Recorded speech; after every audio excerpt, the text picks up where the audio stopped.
to a special interview for a Sports Zone special. We are here with Brendan King. Me, Brody here, Johnny Clumpy, and Devon Osmond are all sitting here interviewing him. And let's go ahead and get started here.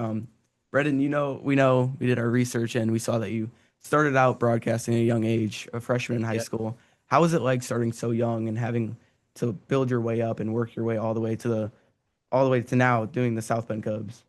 Yeah, well, Johnny, Devon, Brody, thanks for having me and appreciate you guys having me on. And it always brings a smile to my face when guys your age are doing this and passionate about it because, like you just said, I mean, I found my passion pretty young. And honestly, yeah, I was in high school. I went to a pretty big high school on the south side of Chicago, Lincoln Way East. Pretty good football program. Went to state my senior year, lost to Glenbard West, and getting to be part of that. I mean, those are memories you create because, as you guys know, when you're at that level, the guys on the field are you're in your English class with them, you're in math, whatever, you're eating lunch with them, and it's pretty special. I mean, a guy on that team, his name was Nicky Allegretti. He's now a multi-time Super Bowl champ, offensive lineman for the Chiefs, now with Washington. Anyway, but yeah, I mean, those experiences right away, I think, is what led me to this point because at the time I was 14,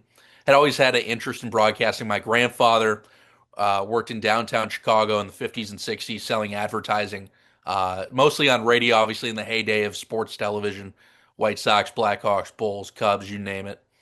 And, got to hear stories from him about working with some of the greats, whether that's Jack Brickhouse, Lloyd Pettit, some huge names in old Chicago sports media.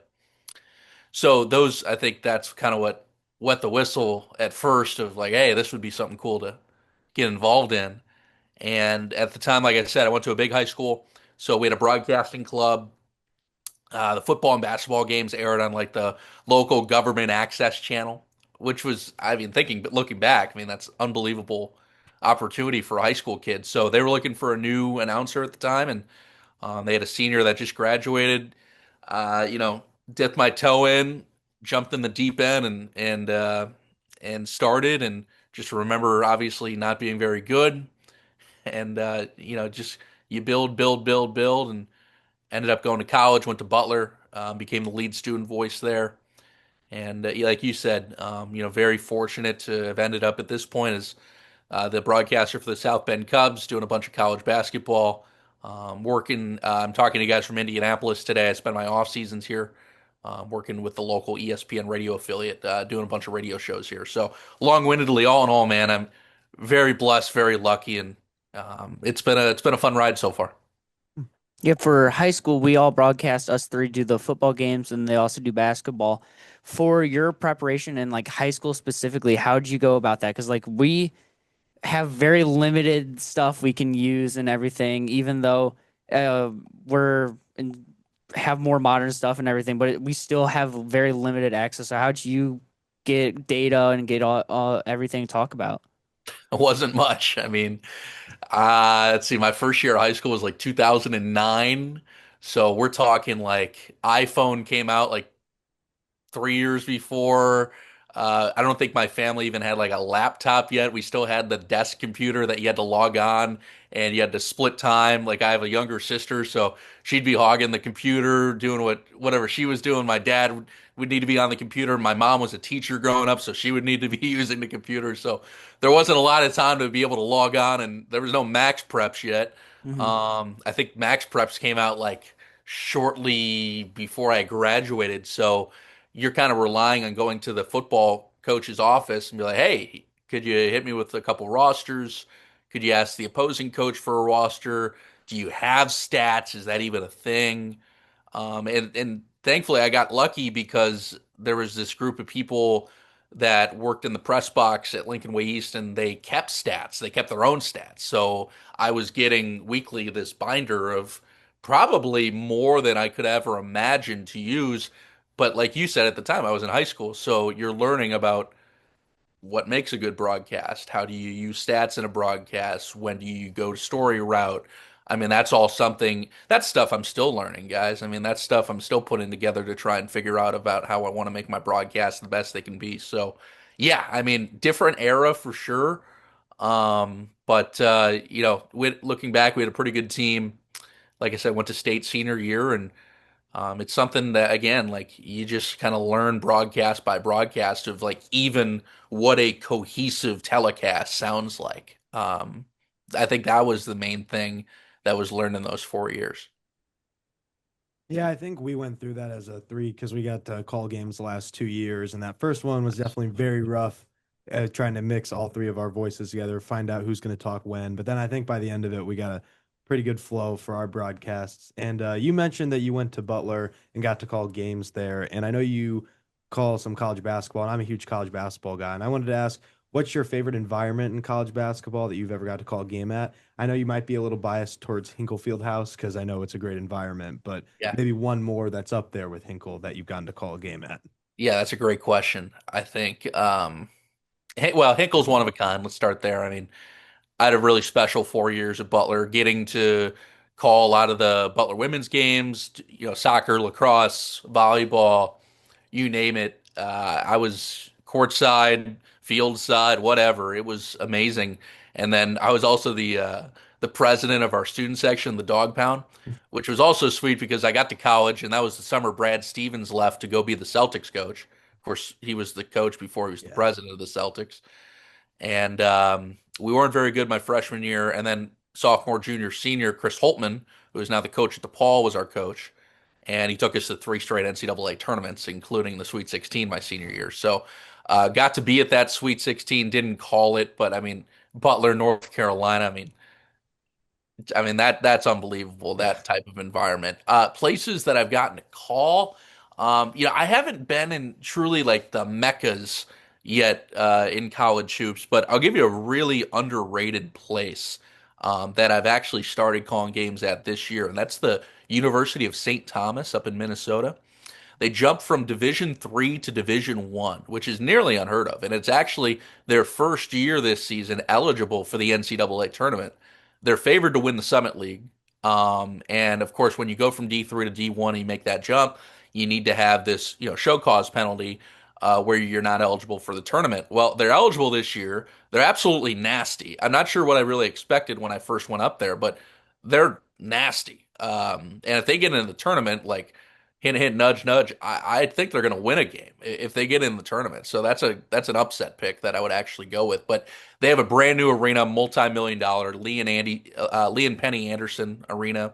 It's gorgeous. I would recommend any college basketball fan check out a game there because it is like ACC, SEC nice. But one that I have coming up that I'm really excited for. Made my national TV debut last February for the CW down at Georgia Tech. They played Florida State. That was cool to be at McCamish Pavilion, nicknamed the Thriller Dome. But coming up here on the 22nd, coming up soon, I'm going to be down at the KFC Yum Center down at Louisville. Be calling Louisville against Virginia, and really looking forward to that. And of course, hey, I mean the Yum Center, it's one of the best environments in college hoops. So I think if we were talking in a few weeks, that would be my answer. But looking forward to that one and experiencing that. Yeah, that's awesome. Thank you. What are you Yeah. gonna Like, like how you grew up, you're a big Cubs fan. We heard that all your friends would give you a hard time for that. How does it feel to Yeah, be like basically the voice for the South Bend Cubs and being able to do like your hometown team? it's a blessing, man. I mean, yeah, it's funny you bring that up. I mean, just being from the South Side and being a Cubs fan, the Sox won the World Series in 2005. I'm 11. That's like peak of my baseball fandom. The Steve Bartman thing had just happened in '03. As a Cubs fan, you're just not feeling good. But as the years go, it's just amazing to look back because going to Wrigley growing up, I was a huge autograph kid. Like I'll never forget like waiting half an hour to get Nomar's autograph after he got traded to the Cubs. I remember being at Wrigley. Nomar Garcia Parra started because the bullpens used to be on the foul lines at Wrigley. So Nomar starts at the bullpen. I'm at the dugout. I was like, there's no way this is going to happen. He signs for half an hour. I'm his last autograph. And, that's just a childhood moment that I'll never forget. But you think of course, Nomar Garcia Parra at the time when I'm like 10 as a as a superhero. This is a guy that has owned the shortstop position. It's Derek Jeter and Nomar, right? Those are the shortstops in big league ball. But like you said, now getting to be with the South Bend, in 2022 we won a championship. We've won two championships, but Pete Crow Armstrong was on that team. Danny Palencia was on that team. Porter Hodge, Luke Little, a ton of guys that are now in Chicago. Owen Casey, who just got traded to Miami. But I saw PCA a couple weeks ago at CubsCon, and it's like you're friends with this guy, and you're checking in, you're asking about his family and how he's doing. He's asking about your family, and it's like you think about it 15, 20 years ago. I'm thinking about Nomar Garcia Parra, this Greek god, and then I'm just chopping it up with Pete Crow Armstrong, who kids now think of on that level. So I think that's what I'm most thankful for. Of like when you do this, you see a side of these guys that really not humanize them, but just kind of take the pressure off. And you're traveling with them, and at the time Pete was a 20-year-old kid and just off the Javi trade, and it was really, really fun to follow his journey. So, yeah, guys, I mean, it's been a blessing. Like I said, growing up a Cubs fan, I know you've had Pat Hughes on this show, and you got to talk with Pat, and he's a mentor of mine, and he's a guy that's really helped my career. Actually, that's the bobblehead behind you, right, Brody? But Right. yeah. He's a legend. And, that's another thing is like I would get picked up from school in the spring and the fall, and, the Cubs are playing, and the first thing that goes on is 7:20 a.m., which was WGN at the time, which was the Cubs station before they went to the Score. And you're listening to Pat and Ron Sano, and then eventually Keith Moreland and Ron Coomer. Now, I have Pat at my disposal where I could give him a phone call at any time and talk about the broadcasting world, which, listen, that's worth its weight in gold, fellas. I mean, that's a blessing. So it's again, rambling on about just how much this means to me, but it is really special. Yeah, you talked about No Morgan hang out last year. I was at the Cubs convention. Oh, yeah. We went there, and I got to meet PCA, which was an awesome Sick. experience. Yeah. It was kind of similar to Nomar, where it was for a signing. Got to go up there, and he's just super nice guy. He was really fun to talk to, and they're not. I don't know. I'm about to call him out for this, but or he told me not to, but he's an amazing guy. I asked for I have his card, and I asked for him to put my name on it as well, and he was like, "We're not really supposed to, but for sure we'll do that." And it was just amazing experience for sure. He's an awesome guy. It's Yeah. really cool where he's at now. He's going to be playing for WBC as well for Team USA. Yeah. I know Owen Casey's also playing for Team Canada, and it's really cool experience to see these guys be able to play. No doubt. Yeah, I think I saw Panama, Miguel Amaya, and then Arion Rodriguez. He's a Cubs minor league pitcher. He's on Panama. I forgot who else. BJ Palencia, Murray. Go ahead. Palencia also is as Oh, well. yeah, Palencia. And then I think BJ Murray might end up playing for Great Britain again. He's from the Yeah. He's from the Bahamas, but he was on Great Britain a couple of years ago. But anyway, yeah, I mean that's hey, I mean that's a national stage, right? I think a few years ago, what was it? There's another minor leaguer, Fabian Pertuz. He played for Colombia. Anyway, but yeah, I mean, getting those experiences, I know how much it means to Pete. And everybody else. I mean, Owen getting to play for Team Canada. He's a guy that's always had a chip on his shoulder. Even back when he played for us, he was 19 and he was a confident kid. And yeah, I think the Cubs did make a good trade for Edward Cabrera. But hey, to lose something or to get something, you need to lose something, of course. Yeah. And Owen Casey is something big to lose. But yeah, that's a guy I think is going to be a perennial left-hand bat in Miami. I think that's the perfect spot for him. I think he's going to be like the modern day Adam Dunn. He might not hit 250, but that guy's going to hit 40 tanks a year and be absolute menace in that division. So I'm happy for him. Yeah, I mean, Owen Casey for sure. I remember, or I saw one of your interviews. You talked about how you got to call you Darvish rehab start, Yeah, and funny that he got traded and Owen Casey came over and stuff, and now yeah, Casey gets traded and doesn't get to do much with the Chicago Cubs, but will get a very big chance to play for Miami. But interesting is just how is that experience being able to call some like major league rehab stars like you Darvish. I know Zimmerman as well. You called as well. A Yeah. couple of those guys. How fun is that to be able to do as well? Yeah, no, I appreciate you guys doing your homework. That's I really do appreciate it. Yeah, I mean there have been some names, man. I mean, you Darvish in 2018, we had him twice actually in South Bend. That was when he was going through his elbow thing, and he was kind of also like it was kind of a mix of an elbow thing, and then he just like mentally couldn't get back on the field. But I'll never forget the two Darvish starts. Um, Not just because of that was my first year in South Bend. I was 23 at the time, and that's like, welcome to the org, right? I mean, here's you, Darvish. But the entire Cubs media relations brass showed up because, again, at the time, you got to remember that was his first season in Chicago. He just signed the 126 million, one of the biggest Cubs free agent signings ever. And here he comes to South Bend. So Four Winds Field. Not sure if you guys have ever been. If you haven't, like, Yeah. you're welcome anytime. I'll have you guys out anytime. You hit me up. Come visit the booth. Um, Four Winds Field is terrific, and it actually currently still is under a multi-million-dollar renovation, so it has gotten bigger. But at that point, with respect to Four Winds Field, it wasn't very big. So we had over 80 media people show up to the Darvish rehab starts, each of them. Half were the American media, half were the Japanese media. So, funny story of like we were getting the email after it was announced that Darvish was coming to us.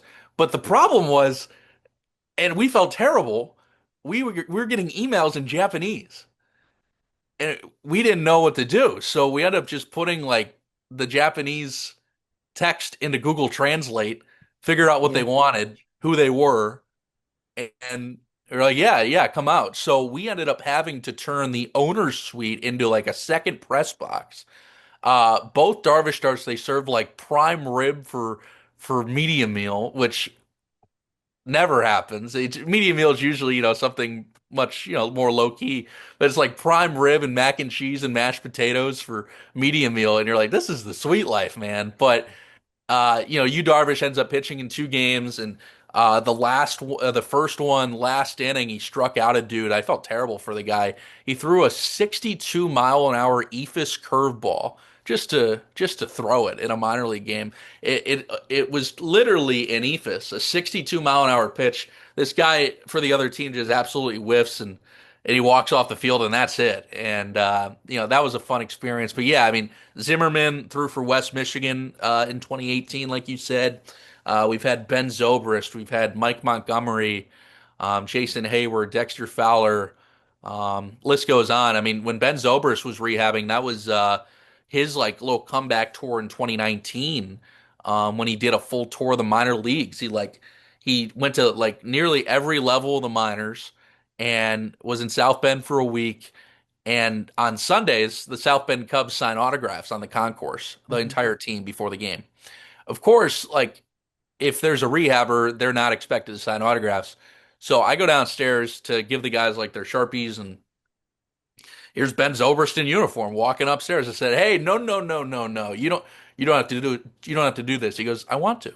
And I think that speaks to who he is, two-time World Series MVP, and he ends up standing up there for an hour signing and ends up playing in a rehab game, a half hour later. So, yeah, I mean, those rehabs are, I mean, that's kind of almost the reward sometimes in minor league ball when you get to call these guys. Like I think I did a Nestor Cortez game last year when he was up in Appleton. Um, of course, he gave up the Freddie Freeman Yep. walk-off slam, which probably isn't the best moniker to have, but yeah, so they're all over. And then with you calling the South Bend Cubs for 2026, are there any prospects that you think could fly through the Cubs system or or guys that are already hot past South Bend, but you think could make an impact at the major league level or just to fly through the Cubs system this year? Sure, sure. I mean, I think I saw the Cubs system was ranked 21st or 22nd by Baseball America, which I don't get. I understand the Cubs unloaded some prospects this year in trades, but that's what is supposed to happen when you build a farm system. Now, not every guy is going to make the big leagues. obviously clear. But when you build a wealth of a system, which the Cubs were at a top five system in the majors just 2 years ago, when you do that, two things are going to happen. Well, three things are going to happen. Guys are going to make the big leagues, guys are not going to make it and they're going to retire themselves, or guys are going to be traded. Those are the three outcomes. So when the Cubs do these deals, of course they get back major league talent, but the trade of Owen Casey opens up other space like first round pick Ethan Conrad out of Wake Forest, who was drafted last year, or second round pick Kane Kepley, or fifth round pick Cade Snell. The three of those guys are profiling to be the South Bend outfield: Kepley, Snell, Conrad, which is ridiculous. Um, Now, that's not official yet, but you would think if things go the way they have in recent years, like we got Matt Shaw right away, we got Nico Horner right away. Conrad last year was drafted hurt, so would imagine he would come to high A. Don't know for sure yet. And then you look at some other guys that can be with South Bend this year. Profiling have a pretty good pitching staff. Owen Ayers was the MVP of the Arizona Fall League. He is projected to be our catcher. After last season, we had this guy named Ariel Armas, who, if you guys don't know him yet, that's a name to know. He was the best defensive catcher in all of baseball last year, finishing with 60 caught stealings. That's the most in all of baseball. Just in comparison, Carlos Narvaez led the big leagues in total caught stealings, and it was less than 30. Armas had 60. So one of the best defensive catchers in all of baseball. And he's a guy, the Cubs are kind of looking for that next generation of catcher right now. I hope Miguel Amaya works out. He actually caught that Yu Darvish start. Miguel did back in 2018, both of them. But the Cubs are kind of looking for that next gen of catchers, especially if Moises Ballesteros doesn't work out behind the plate. So Armas is a guy I would keep an eye out for sure. I'm really glad, and I really like Christian Hernandez, who was dealt in the Cabrera deal, but I'm glad the Cubs kept Jefferson Rojas. I think Rojas's floor is to me a more sure thing than Hernandez's ceiling. And Hernandez is flashy. He's a good player. He's great, great defender.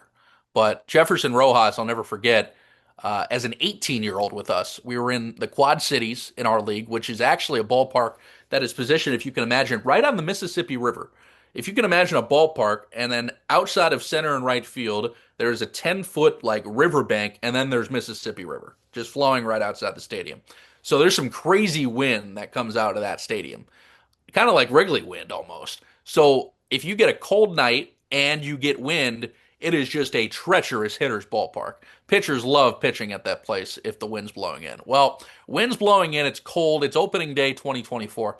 Jefferson Rojas, a right-handed batter, goes oppo, first at bat in the Midwest League, over the wall, wind blowing in off the river. You're like, wow, all right, this kid, it's his first at bat. I've never been more impressed with somebody through one at bat. So, that's a guy I'm happy the Cubs still have. And I'll throw out one more name.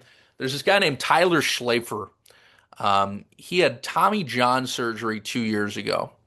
He had Tommy John surgery at the end of 2022. He came back 2 years ago. He's a Chicago kid. He's from around my hometown. He's from Homewood Flossmoor. We actually went to rival high schools, so we like to rag each other about that a lot.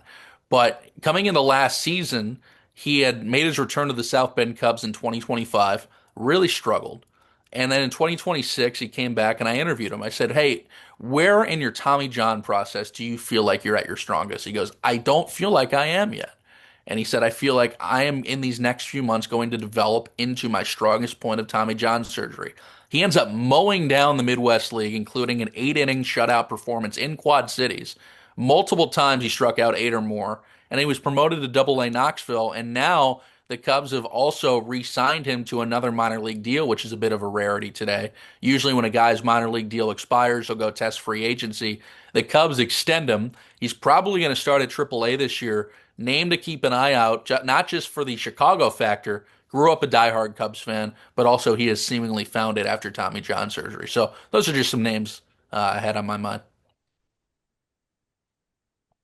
Yeah, very cool to be able to talk about prospects because like some of those guys in the lower leagues either struggle, they don't really get past that, or they fly under the radar for a while and then they finally do come up and it's something like that. Like Christopher Morel, I know is one guy as well. His brother, I think, is still in high A, correct? If I am correct. I believe his brother's still in high A, and he's kind of working his way up as well. But like, it's fun to hear and talk about these guys and stuff. But for your preparation for like these games and stuff, how do you go about trying to talk about the fill time? Because baseball obviously is kind of a longer game. There's not action every second like there is in like basketball or football. There's still plays kind of happening. For baseball, you could go 8 innings like where it's just shutout baseball. Where how Yeah, do you fill the time? it's a great question. Um, Yeah, about the Morel thing. Yeah, we had Chris's brother Raphael the last 2 years, and literally cut from the same cloth. Like, if you imagine Chris Morel and like his energy, when he was in South Bend, I nicknamed him the Energizer Bunny because that's what he was, and his brother literally cut from the same cloth. So, a great family, love both of them. Happy for Chris that he's gotten some time here in the bigs. Um, yeah, so I'm sure this is something that Pat touched on with you guys, and any good broadcaster will tell you that's the beauty of baseball on the radio. When there's a big crowd and the crowd mic's going, and it's a crisp summer night, and it's a good game, you're kind of just the narrator, and you're just trying to get people from pitch to pitch and not talk somebody's ear off, right? I think that's kind of where broadcasting today is like too much at times. I think some people, especially, and this is more so television, but like on television, especially, and you guys know this, on television, you are truly a narrator. You're telling somebody what's going on with the picture they see. So you do not need to continue to give the radio play by play on television. I think that happens a little too much now. But with radio play by play, of course, the listener is dependent on you to give them the relevant information in the time necessary with an exciting tone if your team's doing well. So for me, and this is everything I learned from Pat and others along the way, Ken Korak is also a very good friend of mine who is a mentor. He's the radio voice of the Oakland A's. Well, not Oakland anymore, Sacramento A's. If you watch the movie Moneyball, his calls are in Moneyball when they're actually playing the legitimate plays. So he's famous. He's a Bay Area legend. So I've learned this from him as well. Even going back to when I was in the Cape Cod League, started with high A or short season Boise with the Rockies system. I think I've always been trying to find the perfect balance of delivering the information and then just kind of letting the pitch happen. And I think that's something that Pat does so well is you respect every pitch. So if you're telling a story and a guy's in the batter's box and he's having a long-winded at bat and he's fouling off a bunch of pitches, you can work in a story. So if I'm talking about Jefferson Rojas's opening day home run and it's the day after. So here's Rojas. He had his home run yesterday, opposite field. Here's the 1-1 pitch. It's a strike in there on a fastball at 93. Talked to Jefferson at batting practice yesterday. He said he was trying to take an outside fastball and just try and do something with it and slap at it, and it ends up going over the wall. Pause. Here's the 1-2. It's fouled away. And then you continue with your story. I think the best play by play announcers are able to mix in the stories with the game action while also seamlessly calling every pitch. And if you can do that on the radio and baseball, that's something that's poetic. And that's what the best people are doing. And listen, guys, I mean, that's something I'm still working on to this day. And I think any good broadcaster will tell you that like you never have it totally figured out. If you do, I mean, you might as well win the Ford Frick Award. Um, Everybody's always working on something. Everybody's trying to accomplish a goal, and everybody's trying to get better at something with every broadcast. I think that's how you kind of got to utilize and carve through a long season where you can't expect to be at the top of your game every single night. And if you hear something, you got to be your harshest critic sometimes. You got to say, hey, you know what? That's something I want to get better at. So, this upcoming series in Peoria, I'm going to try and work on this, and hopefully it'll get better. And that's another thing. It was like, as young broadcasters, you guys are you're going to get told some things you could be better at, but the best thing you can do for yourself when you try and work on something, you need to individualize it. So if you get told you need to work on three things, don't try and smush those three things together to work on it in the same broadcast. Work on one thing, get better at it, feel like, hey, I'm at a good place with this. Get to the second thing, I'm a good place with that. Let's get to the third thing. That's the normal progression. I know a lot of people that have, because again, constructive criticism is how you get better. So I know a lot of people that get that and then immediately like, oh, I need to change the way I prep. I need to completely change this about me. That's not going to help you. What's going to help you is if you can digest those things and say, okay, I'm going to slowly work on this and try and get better at each thing that I was told to work on. And if you do that, you're going to sound a lot cleaner and smoother. I got another one for you. I just want to. Yeah. What's your favorite call that you've been a part of? This is always cool. We asked Pat about it and Yeah. Lancaster what their favorite calls were. A favorite moment of a broadcast you've been a part, or maybe just your favorite sports moment that you've ever watched. Yeah. Wow. Well, what did Pat say? Do you remember? Was He it the said World Series? yeah, he said the World Series. Yeah. Makes sense. Yeah, I'd probably say that too. Um, well, like I said, we've won two Midwest League championships in South Bend. Each of them wouldn't trade it for the world. I mean, we got two championship rings.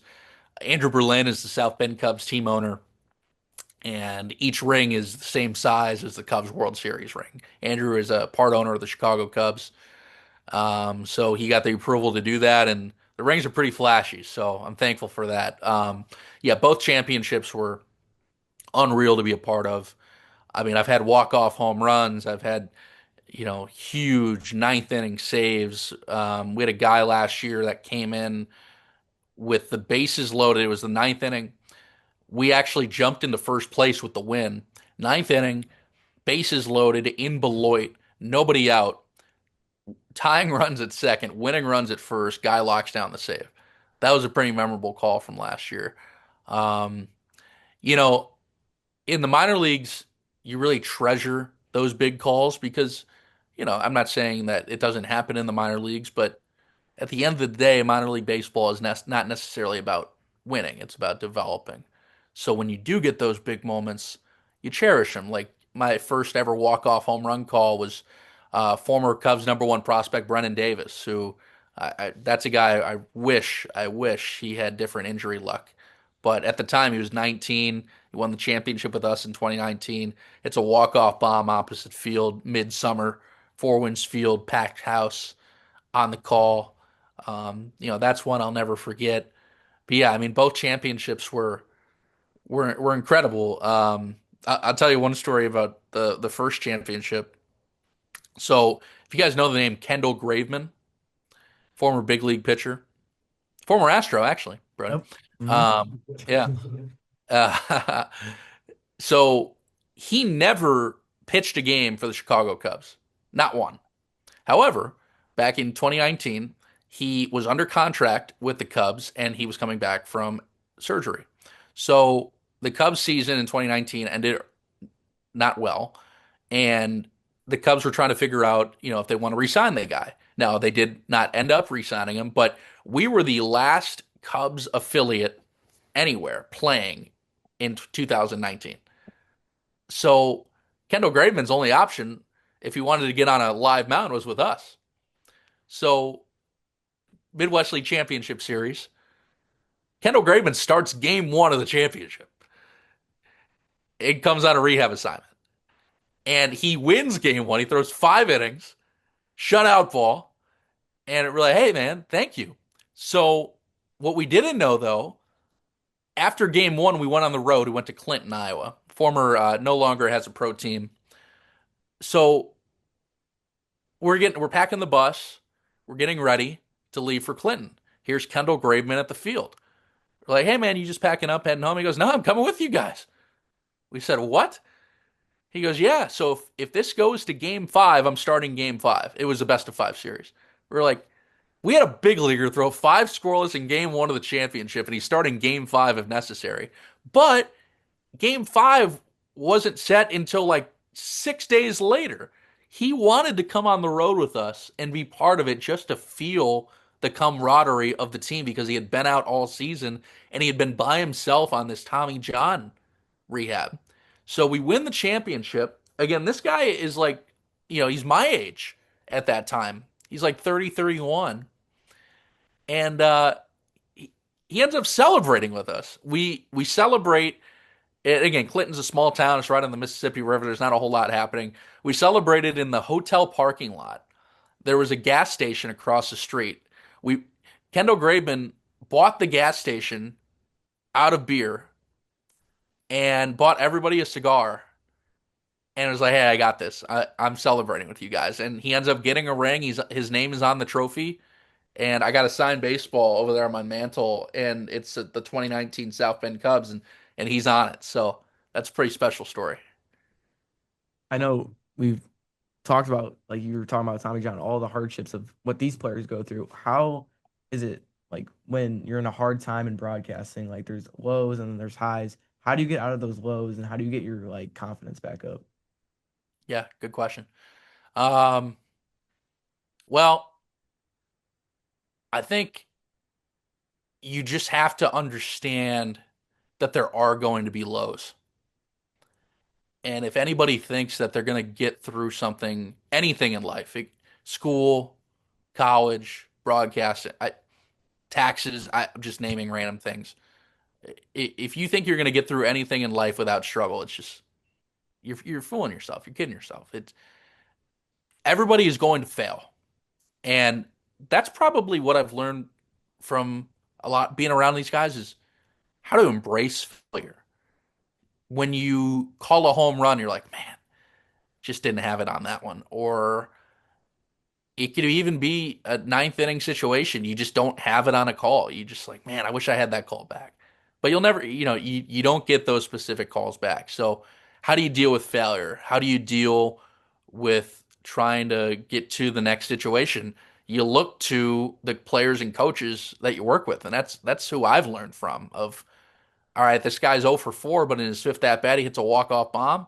That's how you respond. That's how you respond from adversity, and that's how you respond from failure. I think also like like I said, before I was in South Bend, I was in the Cape Cod League before my senior year of college. Very prestigious, of course, but then it was a welcome to baseball, guys, being in Boise, Idaho. Now, I loved every minute of being in Boise, Idaho, but at the time, that league, called the Northwest League, short season ball at the time, had the longest bus rides in minor league baseball. Our shortest ride was 6 hours to Spokane, Washington. Our longest ride was 14 hours to Vancouver, BC. So, how are we doing on time, by the way? We good? We're good. Yeah, we're good. So this is probably one where I learned like how to be patient with myself. So I'm 22. Thankfully, that team, the Boise Hawks, it was a Colorado Rockies team. Uh, the Rockies, and again, usually at short season back in the day, the guys that a team drafted that specific summer would go play short season ball because the season started in June, the draft was held then, and then they report right to short season ball. It's a little different now. But the Rockies just so happened to really draft heavy like college bats. And I was 22 and right out of college. The majority of the team was 22 right out of college. So that made those bus rides really fun. Really, really fun, including we had a guy on the team who was Johnny Manziel's roommate at Texas A&M. So those were some stories. Um, but I think what I learned from that summer was patience because, uh, quite frankly, at that level in the minor leagues, broadcasting is not necessarily embraced. So you're not in the greatest positions. We would bus to his town, like we would bus to Eugene, Oregon, who was actually a Cub affiliate at the time. We would bus 8 hours, playing the night before. We left Boise at like 11 p.m. Would get there at like 6 or 7 a.m. Pacific time to Eugene. I didn't mean to do that, by the way. But and then you get to the hotel, you sleep for 4 hours, and you got to go to the field, and you're dog tired. For a 2 week stretch in that Boise summer, the circus came to town in Boise, and they utilized our field. So they sent us on the road for 2 weeks. We had a 2 week road trip to Eugene, Portland, Kaiser, which is actually the capital of Oregon, um, and Vancouver. So our last bus ride of the season was after a 2 week road trip from Vancouver, 14 hours, and you're on that bus. It's 2 a.m. You're on this bus coming back from a 2 week road trip. You're like, how much do I really love this, right? How much do I really love this? And yet I was still able to make the answer of, I really love it. I really love it. And I think that was the point where I really decided, like, I'm going to go for this. I'm going to give it my best shot because I just did this. I moved 22 hours from home and we played 76 games in 78 days with that travel.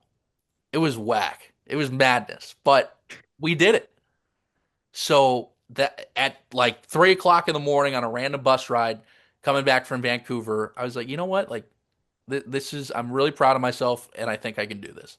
So you're learning from failure.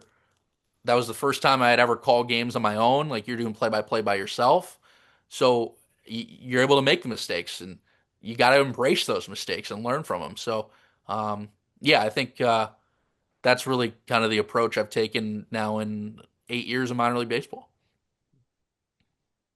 Coming up soon, I'm probably going to be able to have a chance to go on radio for a local college around here, and this will be the first time ever for me to call baseball. That's the sport I know most. I've done Yeah. football and basketball, but I'm probably going to have to work with a college student that I've never met before. How do you initially meet someone in a booth and try to build something in like 30 minutes or say or an hour?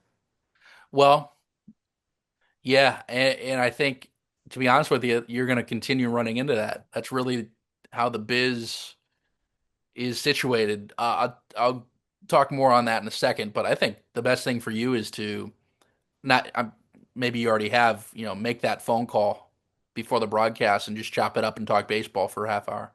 If you can just get on the same page of, you know, your baseball fandom, that's gonna do wonders for you when you get on the broadcast because a story, baseball, this. Baseball is such a story-driven broadcast that if it's a lull moment and a story comes up, you're like, "Hey, we talked about this on the phone. Like, let's dive into this because you never know when you might get a competitive game, you might get an 8-0 dud, and you got to be ready to deliver any time." That's more common than you think of, getting paired and you never know, what the broadcast is going to end up being. That CW game I ended up doing last year and the one I have coming up, I didn't meet my analyst in person until the day of the game, right? I mean, we had Zoom calls, we had phone calls, but you truly don't know a person until you meet them, right? In person. So I thank God, Fallon, her name, she was a former All ACC point guard at Georgia Tech, and she ended up being amazing to work with. And I'm like, thank you, like, um, because yeah, I mean, if you get paired with a person, there's no chemistry once you meet. I mean, but also that's TV guys. Like, you get paid to figure out how to do this and how to figure it out. So it's really it's really a hey, figure it out and try and make the best possible broadcast. But yeah, I would say, with the opportunity that you have there, man, reach out, have a phone call, talk baseball. That's going to be your best bet. Okay, thank you. Yeah. Think- Anything else? We're all good. We want to thank you so much for joining us today. I know it was Yeah, kind of guys. a longer interview, and we enjoyed you answering all of our questions, all of our everything that we We wanted witnessed to some ask. fantastic stories. It was awesome. No, I appreciate you guys, and I think, listen, the best thing that you guys can do is just continue to work and continue to go at it, and um, it's really fun to watch passionate people do this, and obviously all three of you have passion, and wish you guys nothing but the best, and I'm always happy to be a resource. Thank you. Thank you. Yeah. Thank you. Yeah. Well, this has been a Sports Zone interview. I have been Brody Kosier, joined by Jonny Clumpy and Devon Alsman. And we want to thank you so much, Brendan King, for joining us.